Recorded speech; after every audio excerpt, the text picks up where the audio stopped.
Good morning. Welcome to the Blue Earth County Board of Commissioners meeting of April 19, 2022. I'll stand for the Pledge of Allegiance to the flag.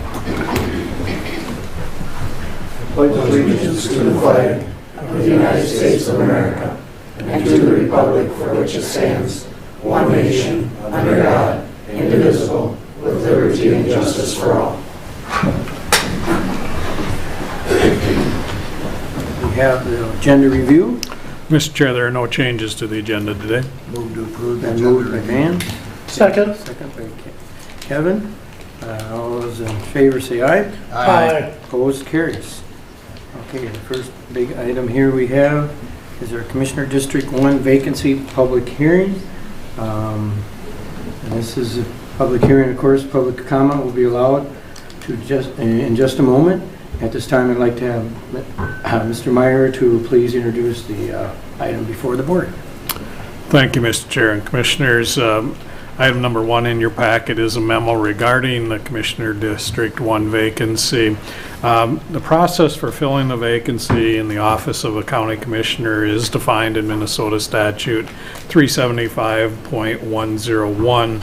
Since this vacancy is within 1 year of the end of the term, the board does have the option to either hold a special election or to appoint to fill that vacancy. The previous discussions at a work session have indicated that the county board would like to pursue the appointment process rather than conducting a special election. And so the purpose today is to fulfill a requirement in statute that the county board hold a public hearing to receive public testimony from primarily residents in the district, but anyone else that would like to express their concerns or desires in terms of the qualifications and experience of anyone seeking appointment. And so we're holding a public hearing to receive that public testimony today. Okay. Thank you, Bob. So at this time, we'll open the hearing for public comment. And those wishing to make any comment may do so at this time. Is anybody present? Again, if anybody wishes to come before the podium to give any kind of public comment, now is the time. Again, for the third, anybody wishing to speak before the public, before our board meeting here at our board meeting is wishing to make comments, this is now the time. Hearing none, and we'll bring it back to the board for discussion. Regarding this, Mr. Chair? Yes. At this point, there's no action to take today. It was just the public hearing portion, and then take the feedback that we didn't get and process that. And our next step would be... Well, Commissioner Brunder, Mr. Chair, staff are looking for a little guidance from the board in terms of how you'd like us to move forward then. We wanted to hear if there was public testimony here today that would kind of help us outline a plan going forward.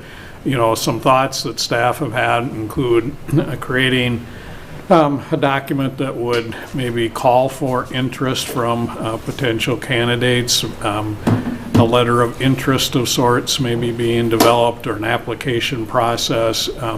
We're thinking that if we were to use the rest of this week to get some media releases out, if that's the wishes of the board to do an application process, we get that out by the end of this week, give folks a little over 2 weeks time to send in that letter of interest or application, and then bring it back before the board sometime in May for further consideration of those applicants.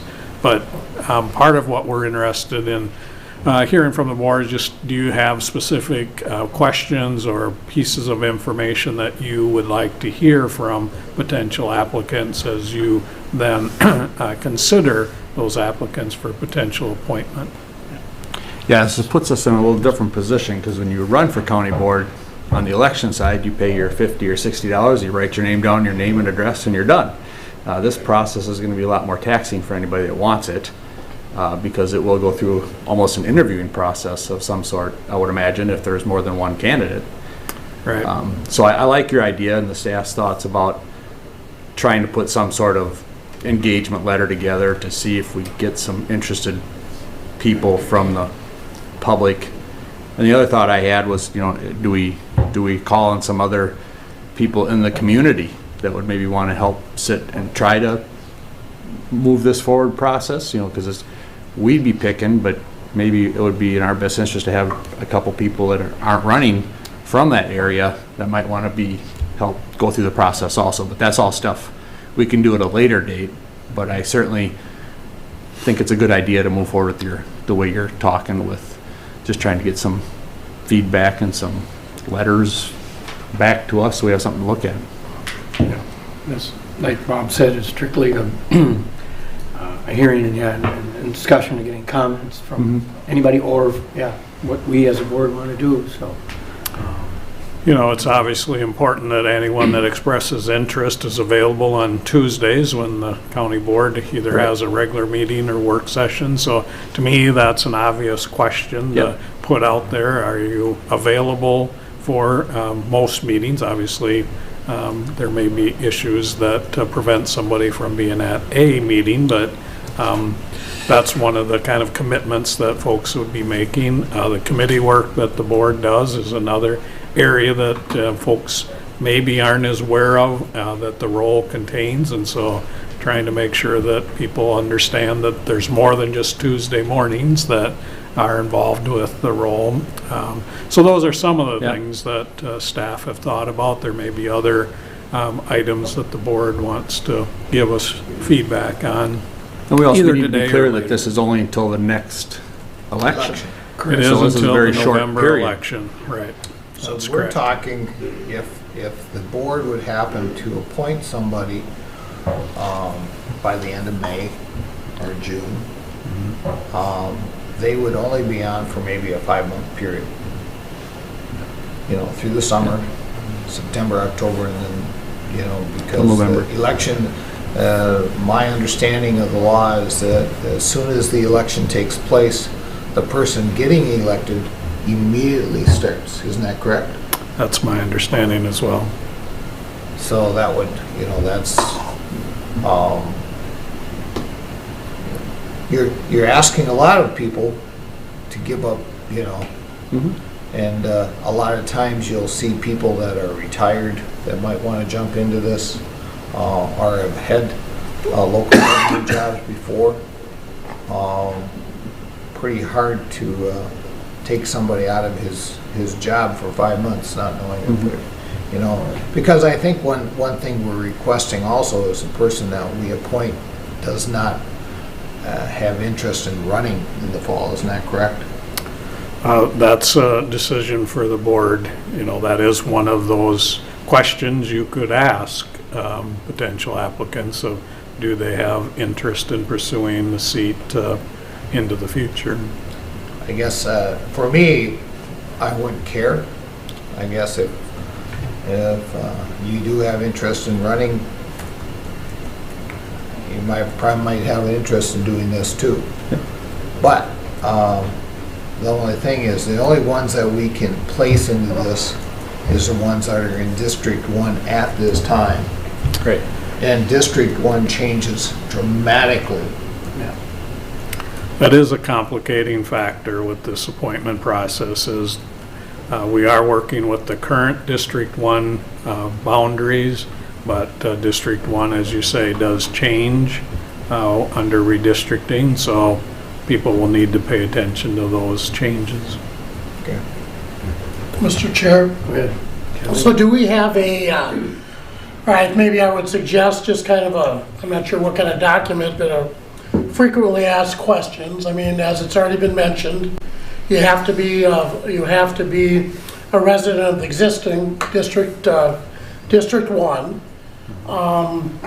So part of that, I think, is that map of District 1 existing, so people know what it is, but also I think we have to be transparent, recognizing, as the commissioner's already said, District 1 is changing, so how does that compare the two? I'm assuming you have to be either 18 or 21 years old. You have to live in the in the county, eligible to vote, things like that. But just kind of a frequently asked questions for those that might be interested. But it does put us in a very unique position to where the district changes a little bit, but do we want, again, if we appoint and they're in both districts, do we make a kind of an incumbent out of them? I think we do. And what are the advantages or disadvantages of that? I think we need a process where we clearly can figure out who is interested and how they can find out more information and things like that. But if we're going to appoint somebody, I think we need to have some public input into that as well, or others involved in vetting those candidates, so to speak. That was kind of what we were hoping for this morning. I'm comfortable with your process and your thoughts on moving forward, getting some applications. I agree with Commissioner Papp that we definitely need to get some information out there. And we could probably send them the packet that we all got when we signed up, because it's kind of what's expected as a commissioner. Sure. Yeah, and we can develop more of a frequently asked questions sort of document. We've got the basis for that. We just need to format it in that format so we can get that produced.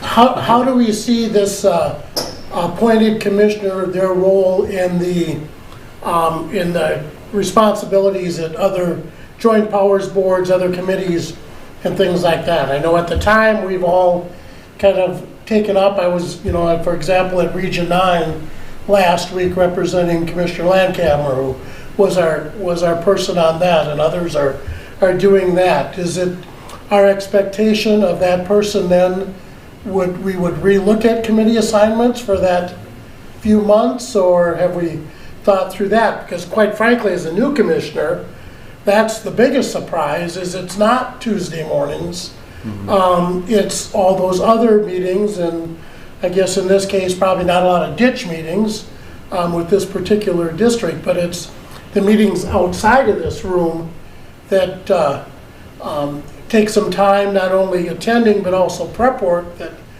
we want to make sure they're aware of as well. My thoughts on that would be they would take over the committee assignments right away, just as if you were elected. I mean, it wouldn't be any different than when you got in January. You got 18 committees right off the bat with or whatever your committee assignments were, and then we'll appoint those come the first of the year. But I would assume they would just they will be a board member with the full power and authority that so all of you have. So they'll have to. Yeah, committees should be a part of that responsibility. But that's good for them to be clear that that's going to be part of the expectation. We have to be transparent on that process. If that's all right with the rest of the commissioners, but that was my thought, was they would pick up as if they were elected, because they're part of this board. They're Well, they have the same voting powers as all the rest of us. They need to be involved as much as the rest of us are, so I'm okay with that. To me, they just have to, who we pick, the only concern I would have is if they were then in the newer district as well. I don't know, giving somebody an advantage, but but that's things we have to discuss a little bit, as far as that goes. Let's get something rolling and see if we get any names. That's right, we got to get some names for. Yep. Does the time frame of, our thought was we would open up that letter of interest or application next Monday, run it out till May 9th, I believe, which is 2 Mondays after that. So give it, 2 full weekends for people to consider. Does that sound like enough time for? Yeah, that's kind of following the guidelines of filing, a couple weeks to file. So I think that's reasonable. And it has to move faster anyway, in a sense to. Yeah, we have fill to it, move. so, yeah, that sounds good. I'm comfortable with that. Everybody else? All right with that? Okay. Thank you. I guess that would conclude our hearing regarding the vacancy in District 1. I guess thank you for everyone for participating. And with that, go on to planning and zoning. guys want to come forward? I guess introduce yourselves again. And Good morning. good morning, gentlemen.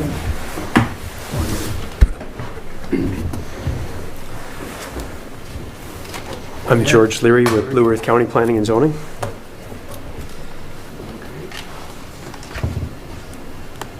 You have before you the first item is being remanded by the Court of Appeals. So we will not be able to take public comment for this at this time. So, Thank you, Mr. Chairman. The reason for this item is business from the January 6th, 2021 and February 3rd, 2021 virtual meetings and the April 6th, 2022 in-person meeting of the Blue Earth County Planning Commission. The first item is PC 02-21. It is a request from Rick and Angela DiMartini for review and approval of an interim use permit application to operate a dog kennel. The proposed kennel will accommodate up to 12 adult dogs and offer litters of puppies for sale.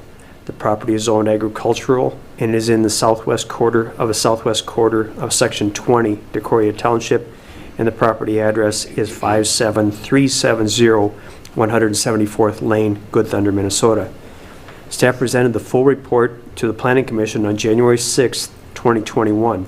Following the report, public comment period, and discussion by the Commission, the request was tabled. The discussion continued on February 3, 2021. Following the public comment period and discussion by the Planning Commission, a motion was made and seconded recommending denial of the request to the County Board. By roll call vote, the motion carried by a vote of 4-1. At the February 16, 2021 County Board of Commissioners meeting, staff presented a recommendation of approval of the request to the County Board. The recommendation included supportive findings for the 15 required standards of an interim use permit. Recommended conditions for approval were also provided to the County Board. Following the public comment period and discussion by the Board, the County Board voted to deny the request by a vote of 3 in favor to 2 opposed. Findings were not formally presented in a resolution of denial. The applicants appealed the decision. On March 7, 2022, the Minnesota State Court of Appeals issued an opinion which reversed and remanded the application back to the County Board to approve the interim use permit application subject to reasonable conditions. Staff has provided the County Board with a report that includes the original supportive findings and conditions that were also originally presented. Since that time, the original 23 conditions have been reduced to 22. This was done due to similar language in 2 of the conditions. Another condition was changed due to the change in timeline since this was last heard by the Board. The Board action is a resolution of approval as remanded by the Minnesota State Court of Appeals. Thank you, George. Okay, Brenda will move approval. Under moves approval. Second? Pap seconds. Kevin seconds. Any further discussion regarding Mr. Chair, Yep. I understand that there may be a representative of the DiMartinis here to express some issue. I'm not quite sure. but- Yes, I am attorney Taliesin Burrows. I represented the DiMartinis at the prior hearing. My clients, I don't know if the board's aware, they have actually, due to the initial denial, they ended up moving their kennel facility to Eagle Lake. And at this time, they are not wanting to pursue the interim use permit for this property. They made that decision just a few hours ago, actually, because they are thinking about potentially other ideas that might fit better, looking over their options, but they would actually like at this time to withdraw their request for an interim use permit on this property. All right, I'll withdraw my motion then. Yeah, I guess, yep, Kevin, or Kip withdraws and Kevin. Mr. Chairman, Mark Manderfeld, Property and Environmental Resources.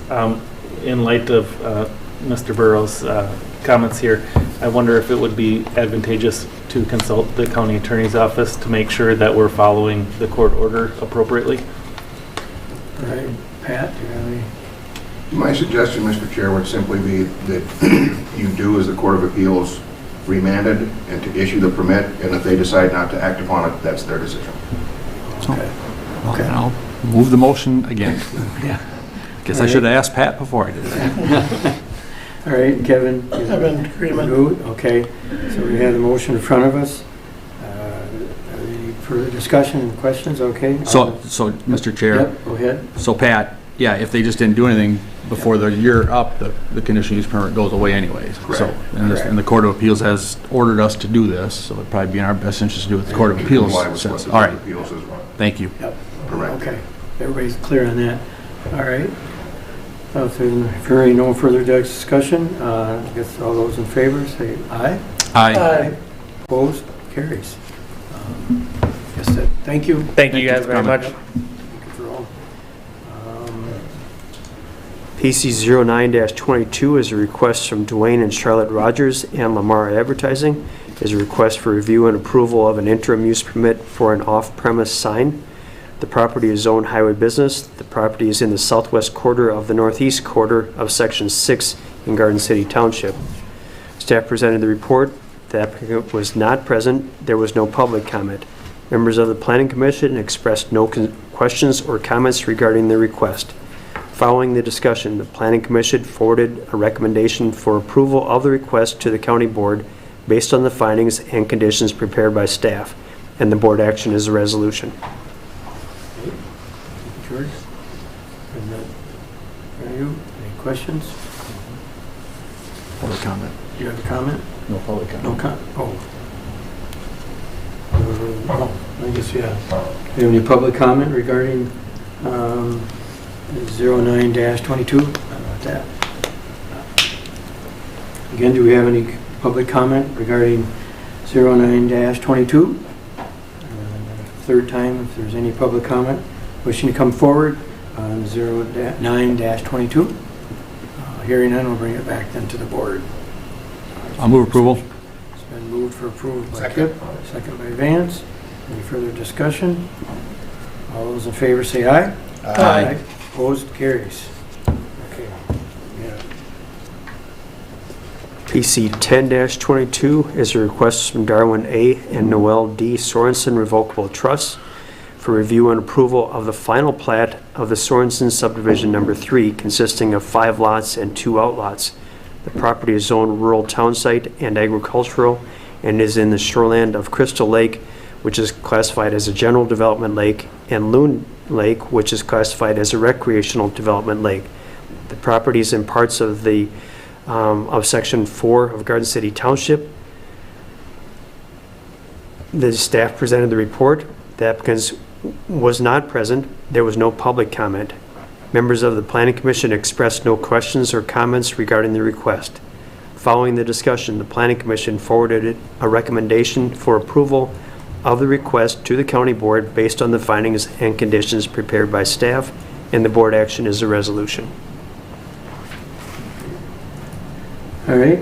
At this time, anyone wishing to comment on 10-22?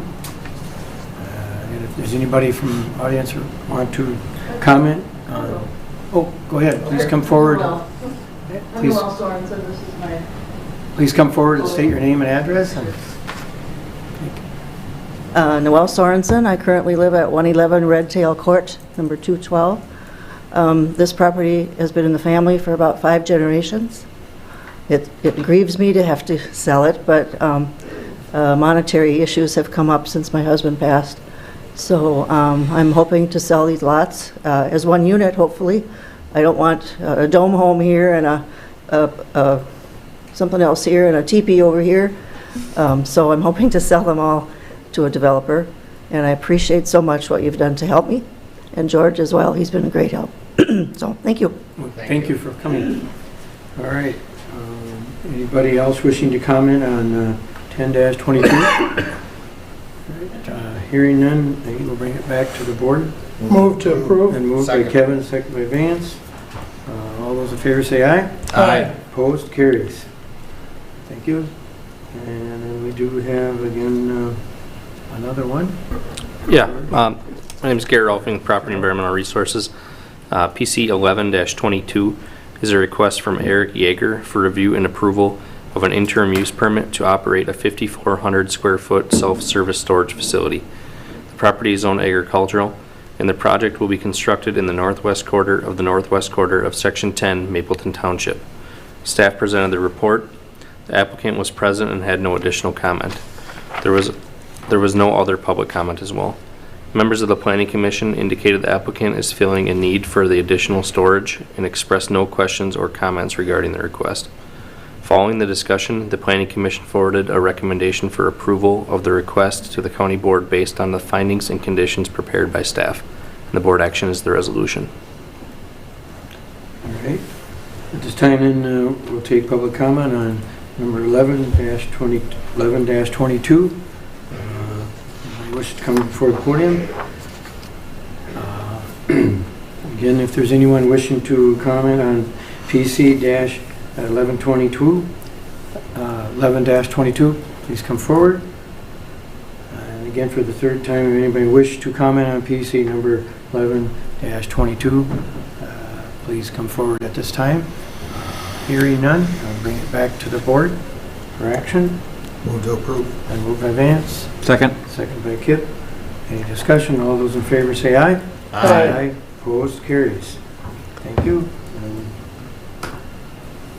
PC 12-22 is a request from Michael and Vicky Youngerberg, Life Estate, and Benjamin and Angela Youngerberg for review and approval of an interim use permit to allow for an elder care dwelling unit as an accessory use to an existing single-family building site. The property is zoned agricultural and is located in the southwest quarter of the southeast quarter of Section 1 McPherson Township. Staff presented the report. The applicants were present. They had no additional comment.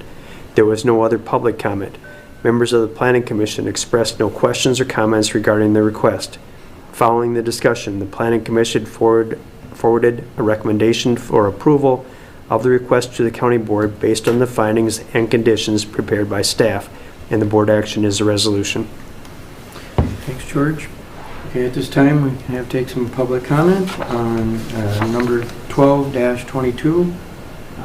If there's anybody here wishing to speak, again, on number 12-22, any wishing to give public comment at this point? We will again ask again public comment on PC number 12-22. They wish to speak on that. Okay, hearing none, we'll bring it back to the board. Move to approve. Second. It's approved by Kevin and seconded by Kip. All right. Well, there's no discussion. All those in favor say aye. Aye. Opposed, carries. Thank you. And who's doing the next one? I'll take it. PC 13-22 is a request from Tyler Wingen on property owned by Kevin Wingen and John Wingen Revocable Trust for review and approval of an application to modify an existing liquid manure storage area. The proposal will add capacity to an existing liquid manure storage area for the conversion from farrowing to finishing. The proposed modification will allow for 2,580 swine between 55 and 300 pounds, or 774 animal units, in 2 existing total confinement barns with below barn liquid manure storage. The property is zoned agricultural and is located in the northeast quarter of the northwest quarter of Section 26 Rapidan Township. Staff presented the report. The applicant was present. He indicated a correction needed to be made to the report to reflect a total of 774 animal units. There was no other public comment.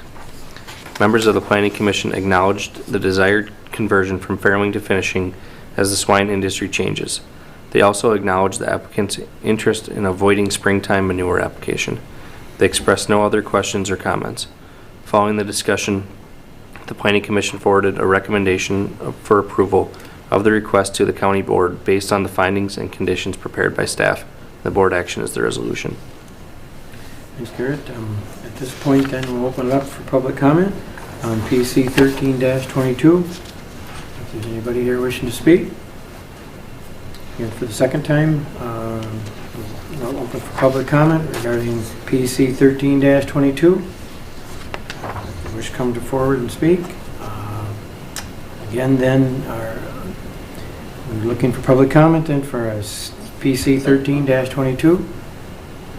Hearing no comment, bring it back to the board. Move to for action. approve. It's been moved by Vance, Second. second by Kevin.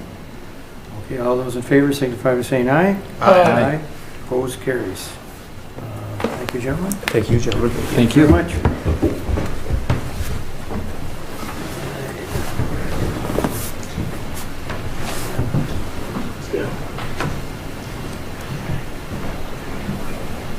Michael. Good morning, Michael. Good morning, Michael. Good morning, everyone. State your name for the record. Absolutely. Good morning. Michael Stahlberger, Director of Property and Environmental Resources for Blue Earth County. And Mr. Chair, I have several items, so if you're okay with it, I think we'll just start with the first one and work our way down. Sure. All right, very good. The first item is related to South Bend Township and some flood control and stormwater studies that they've completed. In 2021, the legislature awarded a one-time appropriation of $14,000 to South Bend Township to reimburse them for expenses related to a study they've completed out there. The department has worked with property owners and the township for several years now on some water issues they have. It's referred to commonly for us as the 3 wetlands area, and it's a major drainage area for a large portion of the township, and so the township has been trying to study how to best manage the water, especially in high rain events or other wet seasons. The study, as I mentioned, has already been completed. And so this would be a reimbursement grant. The legislature decided that the money would need to be granted to the county, and then we would sub-grant that to the township. And so I'm looking for a board resolution that was attached here to allow us to accept the money so that we can turn around and sub-grant it to the township for the grant, or for the study that's already been completed. I have already worked with the township to make sure we have all the documentation needed. We have proper processes followed for that local appropriation and whatnot. So we are simply a distributor of funds in this instance. Okay. Thank you, Michael. Questions regarding the item? Move to approve. It's been moved by Vance. Second? Second. Second. Okay, all those in favor, say aye. Aye. Opposed, carries. All right. That's easy. All right, thank you very much. Mr. Chair, the next item would be a renewal of our agreement with the Minnesota Department of Agriculture to manage the waste pesticide program, agricultural waste pesticide program. This program has been in place for 20 years now. The county has continued to work with the department to collect these materials and then dispose of them appropriately according to the MDA standards and also with their contracted vendors. We are reimbursed for a large portion of this work. It's all funded through surcharges on the sale of the pesticides in the first place. And so this is simply a renewal of the agreement and an update to some of the terms. To let you know some of the terms that are updated for us, it extends the length of the contract, of course. It increases our reasonable overhead cost reimbursement. It doubles that. Again, to try to offset some of our costs. And one other note that I will make, just because it is different than county policy, is state contracts now are requiring a vaccination and testing requirement in order for the sub-grantees to take part, or the sub-agreement holders to take part in it. There is some exceptions for the type of work that is occurring in this program, and so while the requirement is there, we won't have to worry about administering this portion for employees, so we won't have employees being treated differently from other county policies in that regard. We will also, under this agreement, continue being a regional program, meaning that we will work with other counties, in our instance, Watonwan County, to administer the program and collect on their behalf as well. So, again, Mr. Chair, the action recommended in this instance would be to approve our continued participation in the program and then authorize my department and myself to execute the agreement once the department removes the draft status on it. They have us bring it to you first as draft, and then they'll turn around and finalize it when we're comfortable, once they know we want to be regional partners and all of that stuff. So, Mr. Chair, looking for that action, please. Pat moves. Kevin moves. Second. It's been seconded by Kip. Any discussion? I guess everybody don't. All those in favor signify by saying aye. Aye. Opposed? Carries. All right, folks, switching subjects now. So let's move into the world of elections. And so this next item in your packet is the county absentee and Uakava ballot boards. The county is required by law to establish the absentee ballot board for elections so that we can make sure that we appoint the appropriate folks to accept and reject any absentee ballots and mail ballots that are received, and then also process those ballots so that they can be tabulated and counted as part of the official election results. Under law, we have a little bit of a discrepancy in terms of who appoints which board. So consistency and just for ease of administration, I bring them both forward to, meaning I also bring forward the UACAVA side of it, which is for our overseas and uniformed voters. So for any Blue Earth County residents who are temporarily or indefinitely residing overseas, or anybody in active service across the country or across the globe, get to vote under a really nice program administered, and it's called the UACAVA program.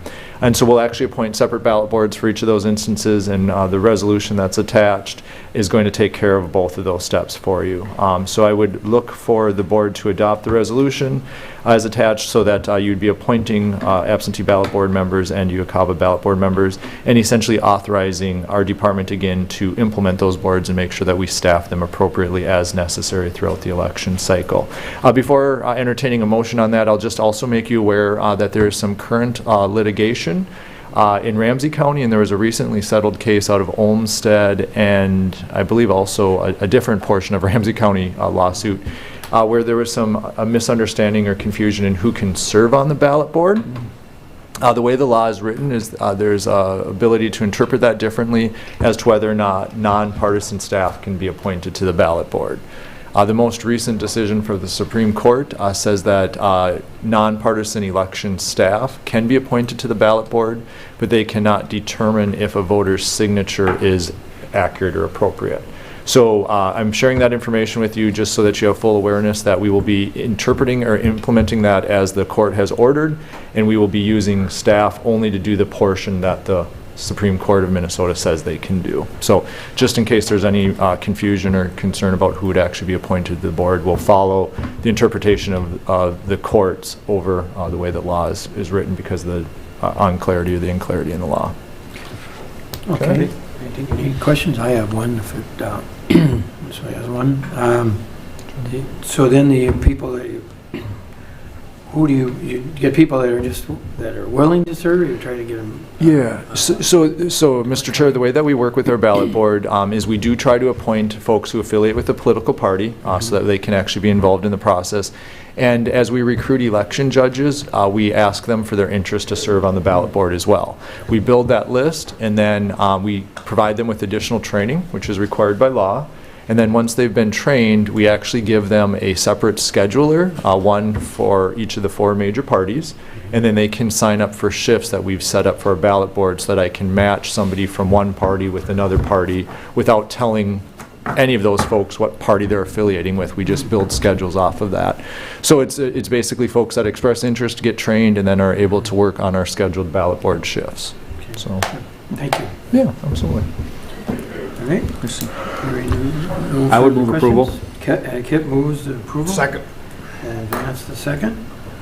Okay, all those, no discussion here. All those in favor say aye. Aye. Opposed? Carries.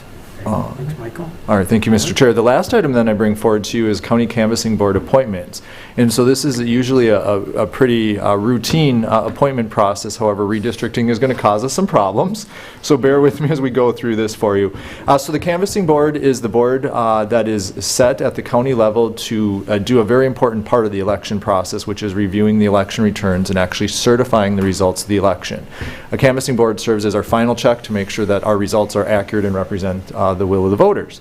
Under state law, the Canvassing Board includes 2 county board members. It includes the county auditor, who serves in the elections capacity, as well as the mayor of the city of Mankato, since that's our most populated municipality, and the district court administrator.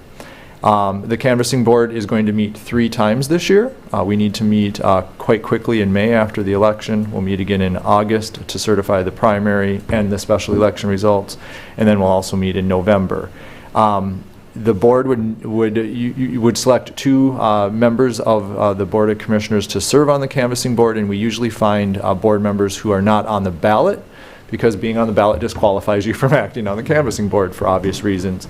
However, since we will have all 5 commissioners on the ballot this year, we do need to do something different. And so I'm asking for, recommending that the board appoint Commissioners Pepo and Sternberg to serve on the ballot board for 2022. Even though you will need to appoint a designee to serve in your capacity in August and November, because you'll be on the ballots in those elections if you would choose to run. You can either appoint your own designee, or else if you're not able to do that, I will appoint somebody to serve on your behalf. So we'd ask for you to be appointed knowing you're not going to be able to serve, and then we'll come back and do this again in 2024. All right. I'll Any move questions? approval with Commissioner Strumberg and Commissioner People as the designation. Second. Okay. Questions? I don't think we've run into this before. Yeah, have no. we? Did you want to know our rationale? Or Well, I understand it. I mean, I Yeah, understand it- you can't it have makes it. sense. Yeah. It makes perfect sense. I mean, Because- and my only question is, when in May do you feel this is going to happen? Yeah, very good question. Part of the special election law that is actually going to be really hard for us to administer is we must convene the canvassing board on the day after the election. So we will get results at 8 o'clock at night. We'll hope to have them finished by midnight, and they expect us to audit and have it ready for you on Wednesday. So we'll be meeting Wednesday afternoon on the 25th of May. And I won't be here. Well, you won't be there neither, so, because you have to send a designee. Well, So I'll just have to set a designate. yeah, for clarifications, for May, Oh, yeah, that's commissioners right, would they could be come in eligible. May. You're not on Yeah, the they ballot, could but you come can in May. still have a designee for May. Yeah, the Because May I- one they can. So the But next we- two they can't. Yes. I have We a would be conference okay during on, that time, yeah. so I won't be Okay. here. So we can work on a designee for you. Yep. I'll probably be here. So, we got a little time here. I'm just curious, so how did, what are their parameters for assigning a designee? Good question. The canvassing board must be made up of the folks that were listed in statute or a qualified voter of the county. So anybody who lives in Blue Earth County who is eligible to vote, so at least 18 years of age, not disqualifying for a felony or whatnot, and then also they can't be on the ballot. Okay. So So pretty- just pretty about wide. anybody. Pretty wide, Okay. pretty easy to find. So it doesn't have to come from the district, it just comes From the county. The whole county. Yeah, exactly right. Yeah. There's best practices. It wouldn't be in your interest to appoint somebody that works directly out of our office, because obviously we want you to be an independent check on the results, but you can appoint anybody who'd be qualified. Yeah. And we selected you two, since you have 2-year terms, that would make you eligible to potentially serve on the ballot board in 2024, because you won't be on the ballot at all. So that's That where we makes ended sense. up selecting them again. Interesting Okay. times. Yeah. All right, is everybody clear on the? Clear as mud. Yep, okay, clear as mud. It's just No, that interesting. makes sense. Good job. It's You got good. good staff I taking think care of we- it. Appreciate it. We have to approve it, I believe. Mhm. So- We got a motion in a Yep. second, right? I don't We think got I a would motion, know. first and second, yep. So all those in favor say aye. Aye. Opposed, carries. All right, thank you, gentlemen. Thank you, Thank you, Michael. Have a good day. All right. Well, now we have Public Works. Ryan? Good morning, Commissioners. Morning. Good morning. Thank you for giving me a couple minutes here this morning to take care of a handful of items that are a little bit pressing.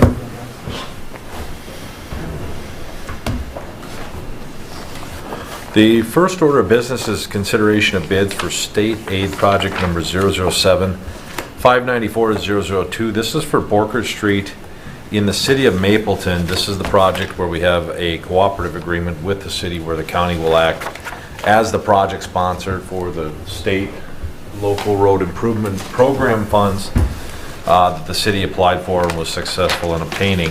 As term of those funds, the city is required to have a qualified agency act on their behalf as the project sponsor. So that's where the county comes into play. So effectively, city consultant engineer will deal with contract administration, deal with the construction inspection, et cetera, because this is a city street. We will be the contracting agency, so we'll do the advertising, award the contract, make the contract payments, and basically just kind of be somewhat of a pass-through for the city funds. And that's in accordance with that cooperative agreement that we had previously reviewed earlier, about a month ago. With that being said, we received 2 bids. The bids were opened. I don't have the date on here. Bids were opened about a week ago, I believe it was last Wednesday. We had an engineer's estimate of $2,877,647.50. The apparent low bidder was Holtmeyer Construction out of Mankato at $3,039,397.22, which was 5.6% over the engineer's estimate. The second high bid was Jensen Excavating and Trucking, $3,192,067.06, 10.93% over the engineer's estimate. These bid results have been reviewed by the City of Mapleton, and they've recommended we award the contract to Holtmeyer Construction. With that being said, I would request that the board award the contract to Holtmeyer Construction. Okay. I would move to approve Holtmeyer Construction. Vance moves to the Holtmeyer Construction, and second by Kip Thunder. All right, all those in favor say aye. Aye. Opposed, carries. All right, Thank thank you. you.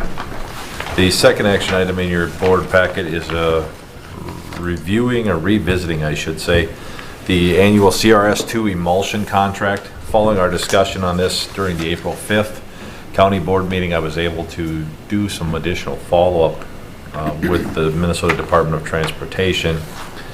And as you may remember, previously the low bidder Flint Hills Resources provided what I believe to be an irregular proposal. So they actually made alterations to some of the contract language, and their explanation was that it was an attempt to explain that they are a supplier and not a contractor, but in the eyes of the county, when they step on the job site with a truck full of oil, they're acting as a contractor to the county. So we have it structured that way for a reason. They also made modifications to the insurance requirement form, which I was very concerned about. And after follow-up with Nancy Bovee, who is the Minnesota Department of Transportation Contracts and Letting Supervisor for the MnDOT Office of Construction and Innovative Contracting, she very clearly reaffirmed that bidders are not allowed to alter the bid documents in any way.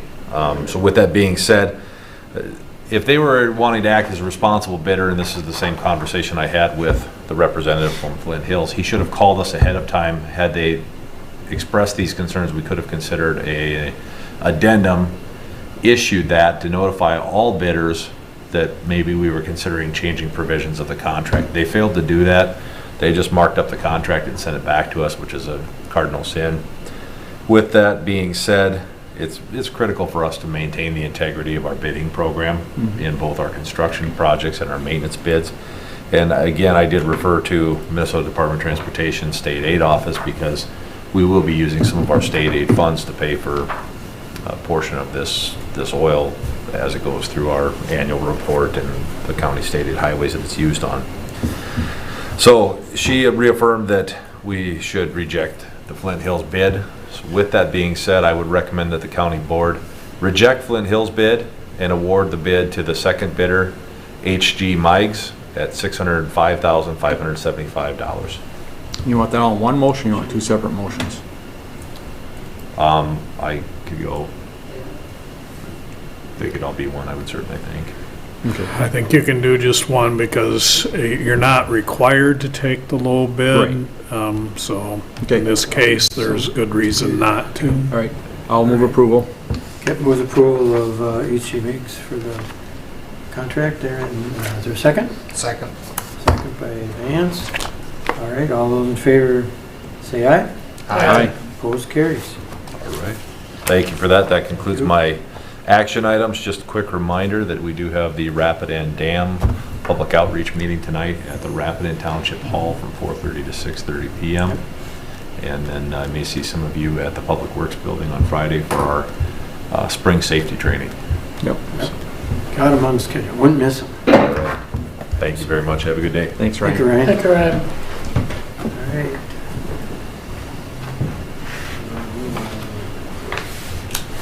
We have Phil, Human Services, there it is.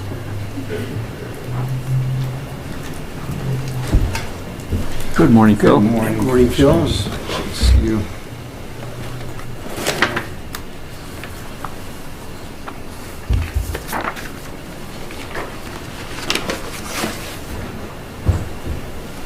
A few things here, not too many. Yeah, not a little later today, Mr. Chair, and I do have some actions, Mr. Chair, Commissioners. Action items, 3 of them, 2 of them under financial assistance. First of those being Blue Earth Taxi. The purpose of the contract is for Blue Earth Taxi to provide non-emergency medical transportation This service is for medical assistance recipients. And then also down in the narrative, you'll see that they provide transportation for PMAP providers. So in our county, it's Blue Plus UCare. The rates are set by the state of Minnesota, so Blue Earth Taxi have agreed to take the rates as other transportation providers have. And the term is April 1st of 22 through December 31st of 22. Also under financial assistance is SNAP Employment and Training provided by MRCI. MRCI does provide employment services to a number of our recipients, but in this case, Supplemental Nutrition Assistance Program, also known as SNAP. This is an addendum to our current SNAP contract with MRCI because DHS gave us additional funding at $17,595 for a total of this contract term, $24,533. It represents an overall 40% increase from the previous year, and the term of this contract is October 1st of 21 through September 31st of this year, 2022. Also, Mr. Chair, just one other action item under administration, an appointment to the Social Service Task Force of Sarah Peterson, who is resident of Commissioner District 2. Those are our action items for today. Okay. Do we vote them all together? Or, I guess we're done. Yeah. The question on the first one I just had was, that used to be called Blue Earth County Taxi, right? I think that is correct. Yeah, because Yes. I used to get people saying. Right. Yeah, and Yeah, that's I ours. noticed they changed it a little. Right. Yeah. Right. Okay. All right. We have the items before us. Is there any other questions? Okay. Do we hear a motion? Move to approve. Second. To approve in advance. Second by Kip. Okay, all those in favor say aye. Aye. Opposed, carries. Thank you, Thank Mr. you. Chair. I might just editorial comment on the transportation providers. I've talked with Bob that we've lost a few through the COVID situation, and so it is a kind of a tight market. So if there's any, entrepreneurs out there, the transportation market, I think, is one where we have a lot of needs. I understand the margins might be a little tight to run a business, but we're appreciative of those that are serving in this regard. Appreciate that. Yeah. Informational discussion items, also fairly straightforward today. A couple of key business areas for us. The first slide is for the billing unit, and data really captured from 2021. The narrative at the beginning just talks about the fact that we established a billing unit in 2015. We have one partial supervisor, one coordinator, and 2 account clerks in this area. They bill over 15 different program areas throughout the department. This first graphic highlights the TCM, as we refer to it, targeted case management, which is the major kind of payer for our social services, our social workers. And you'll see in the parentheses, child welfare, vulnerable adult, and mental health are the 3 types of TCM, but that 7 different units bill amongst those 3 different areas. And then you'll see those represented in the graphic. CW TCM is child welfare TCM. Our budget for 21 was $354,000, and our actuals were $447,000, so we did well there. VADD flipped the other way, right around $400,000 for budget, and we billed $375,000. And then mental health was another positive picture of $1.8 million is the target, and we billed or received $2.4 million.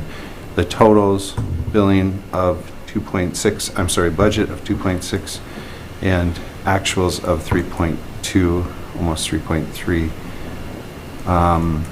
And then below that, the bullets kind of roll those up.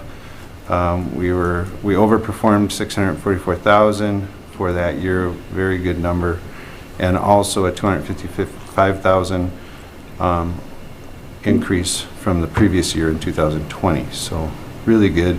I do believe these are skewed up a bit because of the remote options that we had. So I would guess these might come back down a little bit in the next year, but we'll see. You'll see the volume average of 650 claims processed each month. So we have relatively small staff doing a lot of volume. And then the other big one in billing is the mental health center. We bill 35 different insurance companies. As you can imagine, they all have slightly different rules that they like to have to make them unique, which creates more complexity. We're very proud of the over 99% of claims sent to insurance are paid the first time. That is a very, very good number. And the total for the mental health center is right around $900,000 of claims. You'll see that we also have an average number of claims per week, and that those went down slightly in 2021. Some of that was a ripple effect from some staffing changes that we had, but you'll see again a very high volume of almost 15,000 claims filed in 2021. So really, really pleased with the work from that group. Next slide is about child support, and Shane Johnson is our new supervisor over both of these. So again, we have a partial supervisor overseeing child support, 12 staff, 5 of those being child support officers, 6 child support enforcement specialists. The goal is to enforce parental responsibility for financial, medical, and child care for their children. And then there's 4 breakouts of measurements that we keep track of, and the state keeps track of. The first of those being parenting establishment, paternity establishment, and you'll see that the benchmark for that is 80% of our cases, and we're over 100%, and that's because of year over year. Some cases from the previous year tip over into the following year, and so that's why you can have over 100% establishments for paternity. And then there's also support order establishment, where we work with Pat and his staff through court to have the court order child support. And same kind of picture, where there's a target for Minnesota of 80% of cases establishing a support order, and we're at 91, almost 92%. The collections of support, this is never at 100%, but we do our best. 75% of the funds were collected, which is a slightly over a 1% increase from the previous year. For every dollar spent in child support for collections, we return $4.39 dollars of support for children. The state average is $1.30, so we're well above that. And then finally, the arrears in that gap in the previous graphic, we chase those that people have dues, and we do chase those and have a 70% success rate in chasing arrears for past due accounts. So that is the picture of child support. Also very good numbers and very good performance by staff, for sure. So that's all I had. Thank you. Thank you very much. Very informative. Anybody have any questions? I don't have any questions at this point. Pretty interesting. And brief, so that should be noted, right? I think. For next time, right? Yes, right. All right. Thank you. Thank you all. It's good to see you. Thanks, Phil. Have a good day. All right. Next we have administration. Well, Mr. Chair and Commissioners, the first item is the county board minutes for April 5th. County board minutes. I'll move approval. Those approval, or second? Second. All those in favor say aye. Aye. Opposed, carries. Next are the bills for the 2 weeks indicated. I would move the bills. Second. Bennett, second by Kevin. Any questions? It's time to stump the administrator. Okay, with that, all those in favor say aye. Aye. Second, okay, that's approved, I should say. Mr. Chair and we have- Commissioner, item number 11 in your packet is the Human Resources Department agenda. We do have 3 action items for the board's consideration today. First is authorization to initiate recruitment for a probation officer 1 in our Community Corrections Department. This is a backfill of an existing assistant probation officer position that was recently vacated. The department head did come to me and promote the idea of bringing that position back as a probation officer, one, to better address some of the workload issues in the community corrections department. And so asking the board's support for an increase in band and grade in that FTE that, like I say, has previously been vacated. Brender will move. Okay, Brender moves, or second? Second. And second. All those in favor say aye. Aye. Opposed, carries. Okay. Item B on this list is authorization for the county board chair and myself to sign the agreement with the Law Enforcement Labor Services. This is our sheriff's deputy union. We were able to negotiate through a mediated session a 3-year agreement covering calendar years 2022 through 2024. Some of the provisions that were agreed to included a number of language adjustments in the grievance procedure, probation, vacation, and funeral leave. Most of these were to bring the language consistent with other bargaining groups. The grievance procedure did clarify the language to comply with state law, so that was sort of a no-brainer, if you will, that we needed to get that adjusted. We also had some language changes in sick leave, which again brought us into compliance with state law. We did end up agreeing to an increase in the post-employment health contribution. Previously, the employer was contributing 1% of the wages for the members into this post-employment plan. We have proposed here an increase to 1.25% of their income. We also added some language that provides an annual payment of $300 to the employee for care and maintenance of uniforms. That'll be an annual payment on the beginning of each year.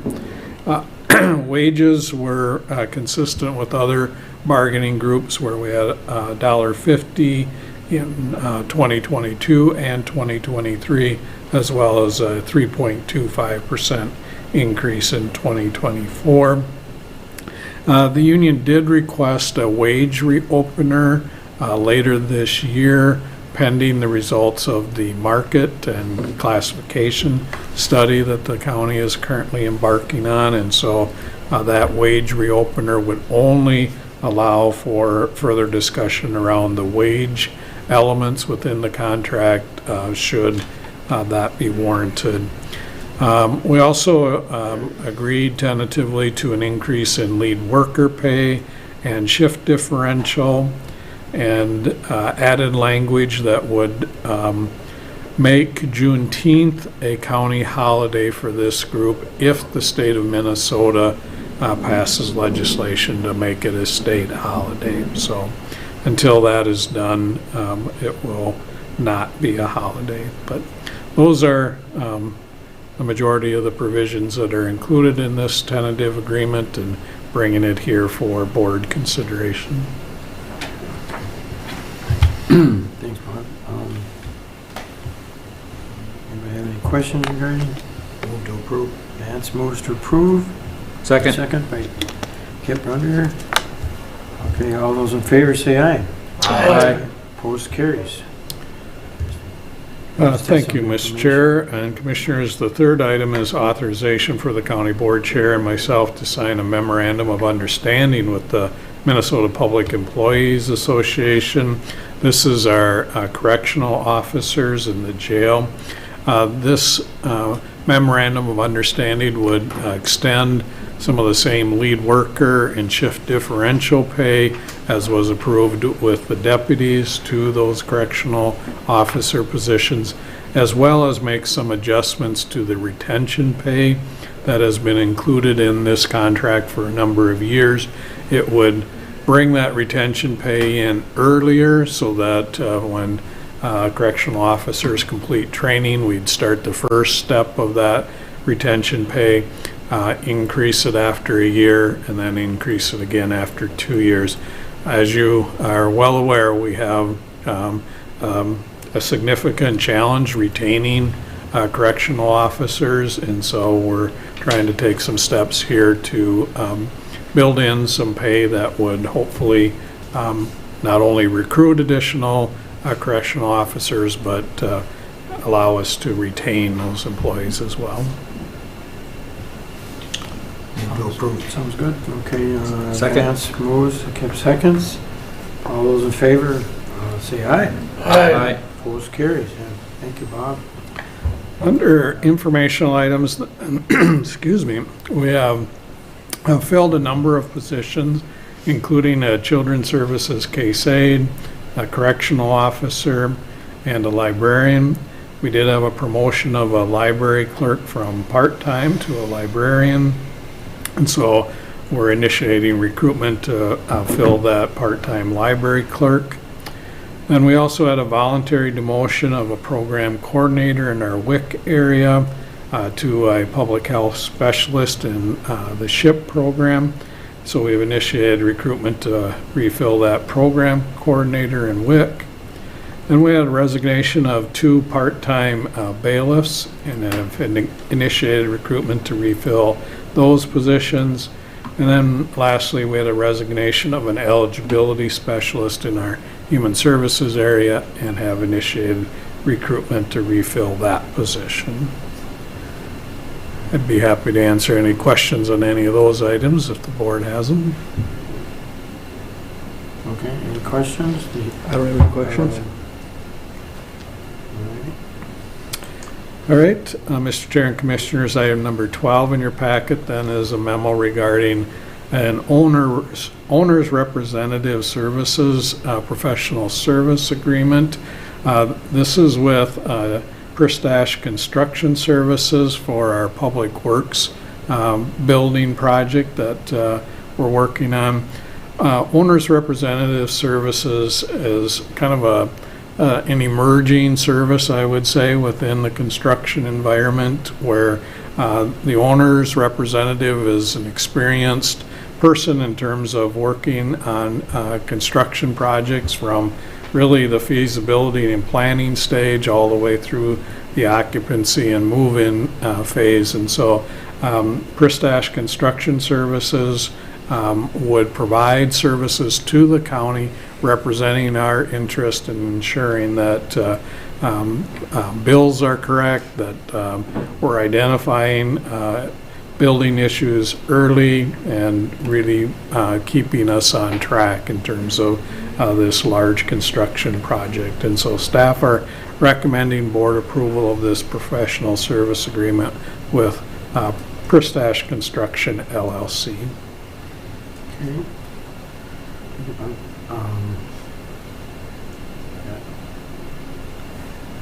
I think it's a good idea and it should work out. Brunder will move Motion. approval. Kip moves, or second? Hap seconds. Kevin seconds. All those in favor say aye. Aye. Opposed, carries. All right, thank you, Bob. Matt?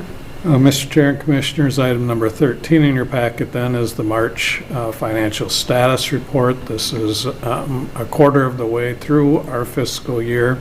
You'll see that total revenues sit at 11.7 million against expenses of 23.2 million. So this is the part of the year where we're living on reserves, which is typical until those first half taxes are collected. Couple of items in the detail to point out. In the revenue category, interest on investments, you'll see that we have a $1.7 million loss being shown. That, of course, is reflective of the current market and certainly not what we would like to see, but hoping the market will turn around here before too long. On the expense side, I just draw your attention to the personal services line. we're slightly above our budget target.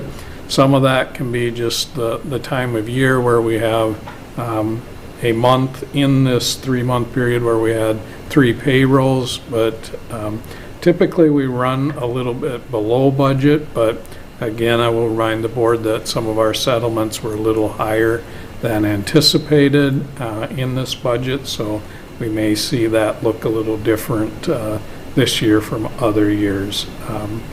Otherwise, things seem to be trending well. We'll obviously, in the next quarter, see a lot of those contract and fees numbers increase with our public works contracts when they get rolling. So it's just an early picture, but certainly feeling comfortable that we're on track with our budget. All right. The bottom portion of that first page then has the enterprise fund, which is our landfill. You'll see there revenues are $858,000 against expenses of $436,000. So in a strong financial position there relative to our bottom line. Again, this budget really hinges upon those landfill cells being constructed or large equipment purchases. So we'll monitor that through the coming year.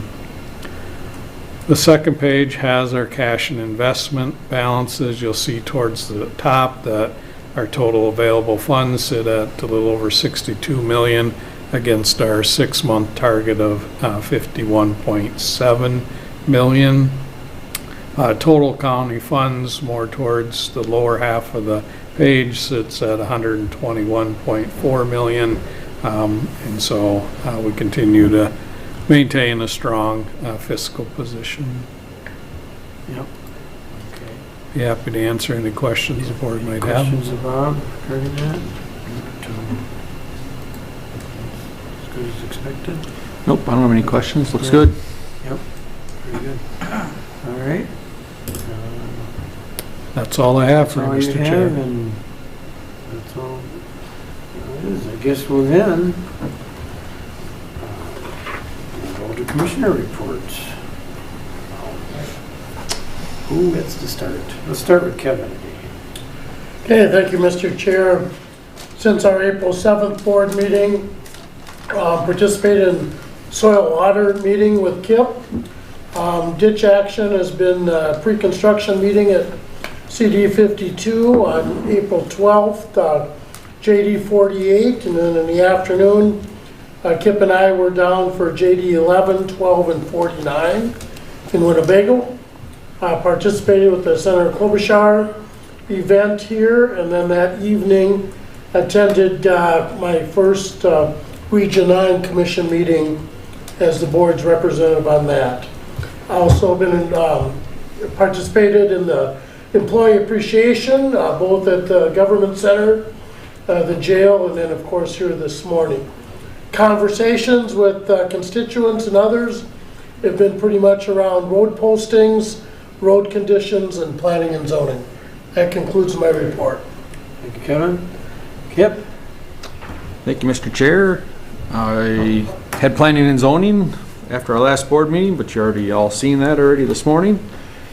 Kevin mentioned SWCD, but they are working diligently trying to get the tree sales up and running. They've got a good turnout so far this year, but they're of course having problems getting trees from the vendors. They went out to a couple other vendors, but are working forward trying to fill all the orders that they do have. It's a good program that they work with, and is very exciting to see that move forward.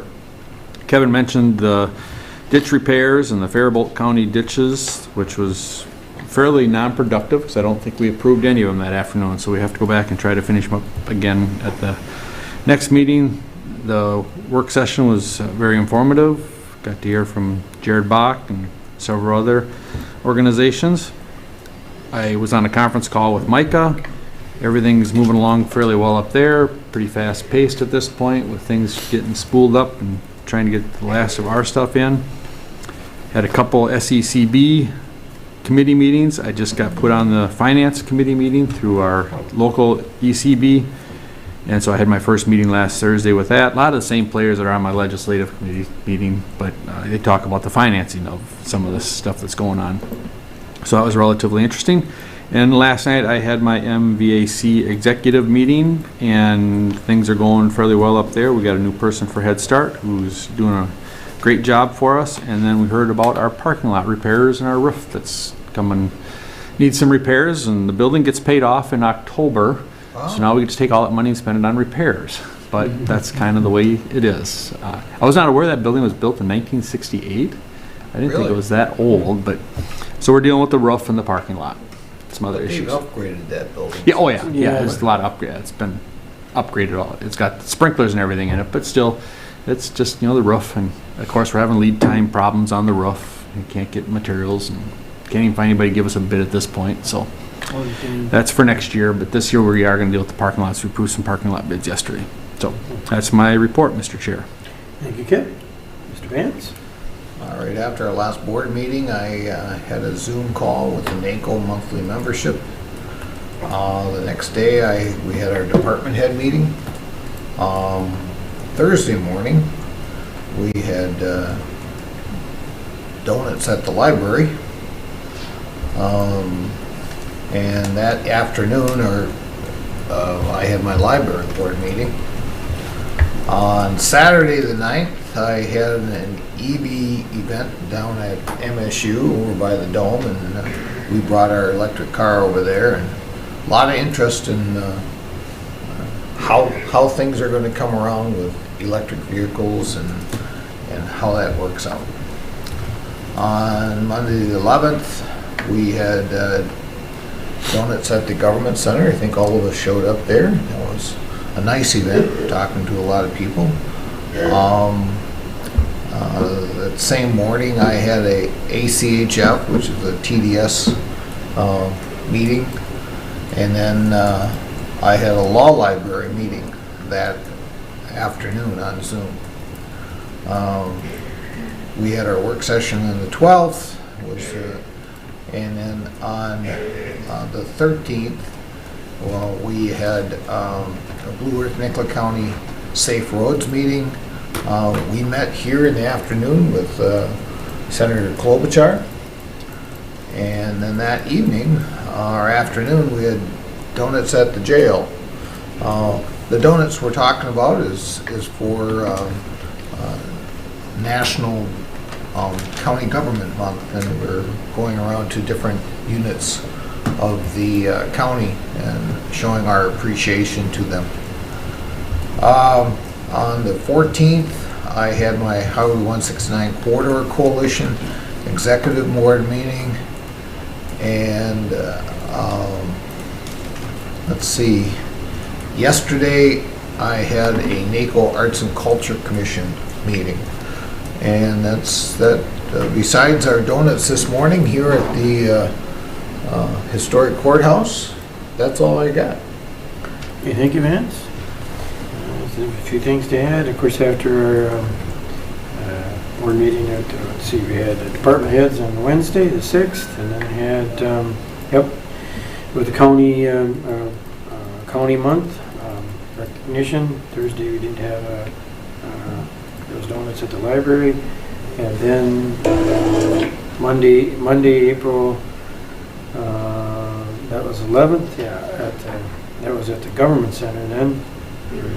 Recognition of our employees, and then Tuesday, April 12th, that was before our meeting, it was a joint ditch 48 repair report.